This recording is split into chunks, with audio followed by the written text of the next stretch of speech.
자, 국민의힘이 선거 패배하고 난 이후에 연일 따뜻한 보수를 말하고 있습니다.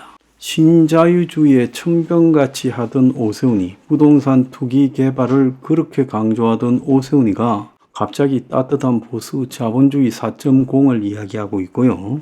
오늘 아침에는 중앙일보의 양면에 걸쳐서 윤희숙이가 보수의 진실한 순간 이래가지고 철저히 외면당한 보수정당 존재해야 하는 게 맞나, 쓰러진 원인 밝히고 일어서야 하는데 쓰러진 적 없다고 우기고 있다. 체질 개선 없이는 국민의힘 생존이 어렵다. 그래도 보수의 미래를 믿는다. 그러면서 보수도 고통하고 위로하고 나눠야 된다. 이렇게 말하면서 적자 생존이 아닌 따뜻한 보수를 지향해야 된다. 이런 이야기를 쭉 열거하고 있어요. 시장 원리를 무너뜨리면서 선심으로 가는 건 반대하지만 어려움을 겪는 사람들에 대한 도움은 보수에서도 필요하다. 시장 원리를 적자 생존의 논리로 잘못 이해해서는 안 된다. 즉 약육 강식이 아니라 같이 가야 된다. 이런 이야기겠죠. 사회적 응집을 위해서 따뜻한 것을 서로 나눠야 된다. 그 방법을 계속 고민해야 된다. 이렇게 말하고 있어요. 일각에서는 국민의힘이 사라질 위기이다. 알기나 하나라는 칼럼이 나오고 있어요. 주 지지층이 현재 60대 이상인데 인구 감소 지역구도 국민의힘이 다수다. 지역 세대 확장에 대한 절박감이 안 보인다고 이야기도 나오고, 지금 이 시대를 살아가는 노인의 고단함과 청년층의 상실에 대해서 국민의힘이 제대로 느끼지 못하고 있다. 이런 이야기도 나와요. 다 좋은데 저는 오세훈이나 윤희숙이, 특히 윤희숙이는 신자유주의를 상징하는 대명사였습니다. 미국에 가서 경제학을 공부하고 와서 그가 한국에서 KDI 있으면서 신자유주의적 경제학을 전파하고, 그러면서 지난번에 국회의원 들어갈 때, 그리고 그만두고 나와서도 윤희숙은 신자유주의, 그러니까 한국의 이 기업을 위한, 상류층을 위한 그런 세상을 만들어 가겠다라는데 앞장섰어요. 그래서 윤희숙이하고 신자유주의를 때리면 엄청난 걸들이 나옵니다. 그래서 시장 경제를 갖다가 계속 전파하는 그런 주장을 대표적으로 했고, 실제로 신자유주의자 윤희숙 해가지고 여러 칼럼들이 많이 나옵니다. 그래서 윤희숙은 기업의 임금에 대해 유연한 태도를 주장했어요. 그래서 공무원도 그렇게 좀 유연하게 가야 된다라는 주장을 했던 것 같고, 그래서 신자유주의가 영국에서 마가렛 대처 시절에 하도 영국의 좌파 노동운동의 폐해가 심했을 때 잠깐 성공했고, 그 이후에 금방 망해버렸죠. 그래서 1800년대 중후반에 잠깐 한 10년 동안 빚을 발하다가 동구권이 몰락하고 90년대 초반에 이제 2000년이 되기 전에 신자유주의가 사실상 망해버렸습니다. 그런데 이 신자유주의에 대해서 윤희숙이는 임금을 줄이게 되면 그만큼 복지로 보상을 해야 된다라는 이런 이야기는 절대 말하지 않아요. 그래서 성과가 있는 사람에게만 성과에 따른 보상을 해주고 없는 사람은 월급을 줄여야 된다. 이런 식이죠. 한국 사회에 이 정말로 다양한 세력들을 아울러서 더불어 살아가는 이런 형태가 아니라 미국에 유학 갔다 와서 경제학을 배워서 한국에 전파하려는 신자유주의 엘리트라는 사람들, 그야말로 전문가 집단들, 강남의 투기 세력, 고위 공무원들, 대학 교수, 연구원, 이런 사람들이 박정희 대통령 시대에는 그 미국에 배워온 경제학과 그리고 한국식의 독자적인 불균형 개발 전략으로 성공을 했지만은 그 이후의 시대에서 이런 사람들의 주장이 세계적으로 다 해조해버렸고 이제 먹혀들지 않는 겁니다. 그래서 한국에서 청년을 살리려면 중소기업을 건실하게 만들어야 되고, 대기업 성장에 기업 프렌들리, 비즈니스 프렌들리만 외치던 이명박 정권이 어떻게 보면 한국의 기형적인 구조를 갖다가 유지시켰죠. 그 이후에 지금 윤 정권도 그러고 있죠.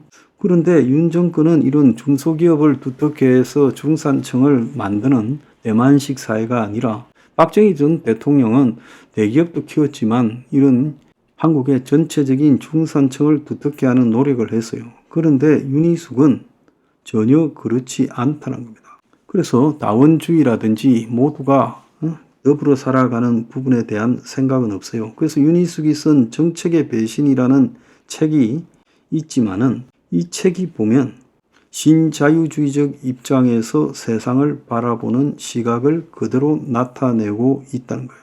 그래서 정부가 개입을 지양해야 되고 기업의 자율성을 존중해야 된다. 이렇게 지금 주장을 하고 있습니다. 그가 강조한 경제해법은 노동조합을 견제하고 최저임금제에 제동을 걸어 대중에 대한 정부의 지원을 축소하고 기업의 자율성을 확대해 주는 것이다. 그는 기득권을 노조라고만 생각하고 기존 노조하고의 선전포고만 했어요. 그런데 기존 노조도 기득권인 거 맞아요.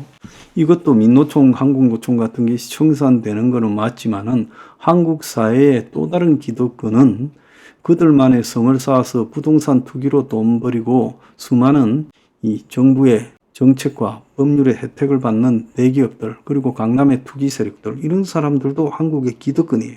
자, 이 사람은 최저임금에 대해서도 반대하고 그러면서 그런 것이 밀턴 프리드먼식의 선택할 자유다라고 전파하고 윤 정권에도 그런 말들이 영향을 미쳤어요. 이 사람은 KDI 연구부장 출신이죠. 그가 KDI 있을 때 쓴 논문을 보면 굉장히 기득권 지향적인 인물이다라는 것이 나오고 소득 불평등에 대해서조차도 국민소득에서 노동소득이 차지하는 비율, 최상위 1%가 차지하는 소득의 비율 등을 근거로 불평등을 측정하는 것이 옳지 않다며 불평등에 대해서 매우 신경질적인 입장을 보여주는 사람이에요. 그래서 한마디로 윤희숙식의 이야기를 보자면 국민소득에서 노동소득이 감소하는 것은 기술이 발달됨에 따라, 즉 기계화, 자동화가 진전됨에 따라서 노동에 대한 의존도가 감소하기 때문에 지극히 당연한 이야기다. 자, 이렇게 말을 하고 있어요. 그런데 그렇다면 그런 상황을 보완하기 위해서 지금 자기가 연구원일 때는 자, 소득이 집중되는 것은 어쩔 수 없는 일이다라고 주장했으면 이제 정치를 하러 나와서 호된 심판을 받고 낙선했잖아요. 마치 국민의힘의 신자유주의 이론가, 핵심 이론가로 자처했는데 이 사람이 강남이 아니라 그야말로 강북에 출마하니까 완전히 떨어져 버렸잖아요. 그래서 신자유주의가 기본적으로 재벌과 대기업이 더 많은 이윤을 착취하고 투기 금융 자본주의자들이 떼돈을 벌도록 하는 거라는 거예요. 그래서 신자유주의가 세계적으로 완전히 망해버렸다라는 사실을 인정 안 하고 있어요. 지금 미국에서 벌어지는 포퓰리즘, 유럽에서 벌어지는 포퓰리즘 속에서 광범위하게 가난해진 양극화로 인해서 가난해지고 희망을 상실한 대중들이 정치 권력에 어떻게 저항하고 있는가를 전혀 몰랐다는 겁니다. 자, 그래서 이런 엄청나게 유식하고 똑똑하고 자본주의 경제의 총아인 것처럼 하다가 선거 나가니까 완전히 그냥 심판을 받아서 떨어져 버렸어요. 자, 그러면 이제 자기가 따뜻한 보수가 필요하다고 말했으면 여태까지 자기가 가졌던 신자유주의적인 가치가 지금 정치 현실에서 통하지 않는 가치고 이번에 국민의힘이 수도권에서 84석이나 진 것도 결국은 통하지 않았다는 거예요. 윤석열의 신자유주의, 그 배경에는 윤희숙이가 많은 이론을 갖다가 가지고 있죠. 윤석열과 윤희숙은 이 신자유주의에 대해서는 똑같은 생각을 하고 있어요. 근데 그게 심판받아 버렸단 말이에요. 그러면 따뜻한 보수로 가자 하면 내가 가졌던 사고가 뭐가 틀렸다. 반성이 있어야 되잖아요. 윤 정권도 마찬가지예요. 윤석열 대통령은 경제에 대해서 자기가 가졌던 여태까지의 신자유주의적 사고가 뭐가 틀렸다고 자성을 해야 돼요. 국민 앞에. 그거 부끄러운 게 아니에요. 오세훈이가 자본주의 4.0 따뜻한 보수가 필요하고 신자유주의가 끝났다려면 지가 여태까지 서울시에서 해왔던 신자유주의적인 토건 개발 정책에 대해서 반성을 해야 돼요.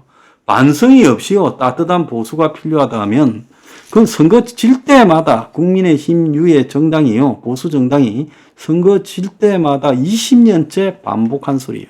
지가 반성을 하지 않고 지 생각을 고치지 않으면서 따뜻한 보수 이재명이처럼 25만 원 나눠주면 따뜻한 보수 됩니까? 반성을 해라는 거예요. 신자유주의에 대해서 반성해라는 겁니다.